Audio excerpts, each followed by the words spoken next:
گر یار خداییم و در ایمان خداییم، باید به خداییم.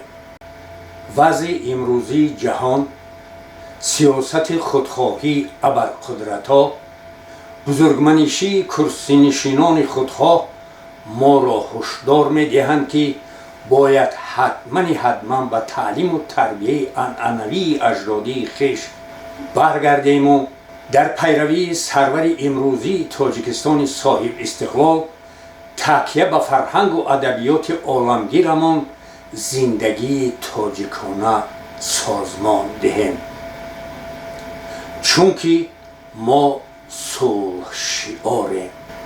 ای دوست بیا سوره توحید سرایم، به مهر چرایم. آن درد و کدورت همه از سینه زدایم، بر مهر گرایم.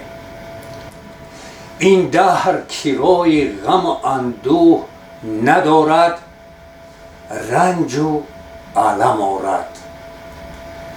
گر یار خداییم و در ایمان خداییم، باید به خداییم.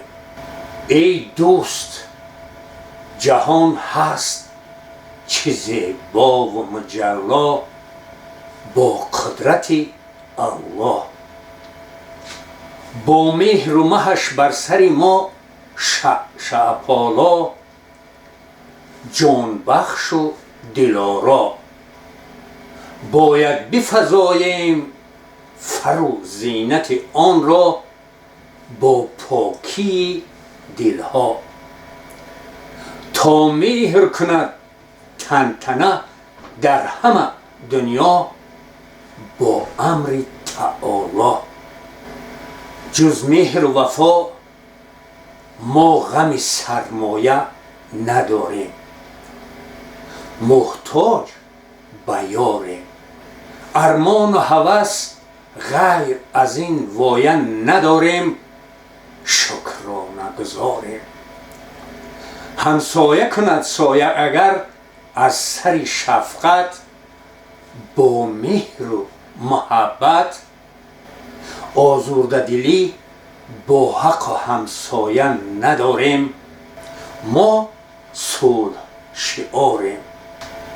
ای دوست سرایم بیا لطف خدا را، این است مدارا.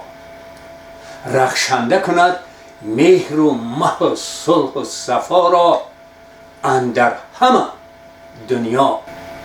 تا در دل ما مهر به هر روز و شب آرد، بر دل طرب آرد. خوانیم به محفل غزل مهر و وفا را، با لحنی گوارا.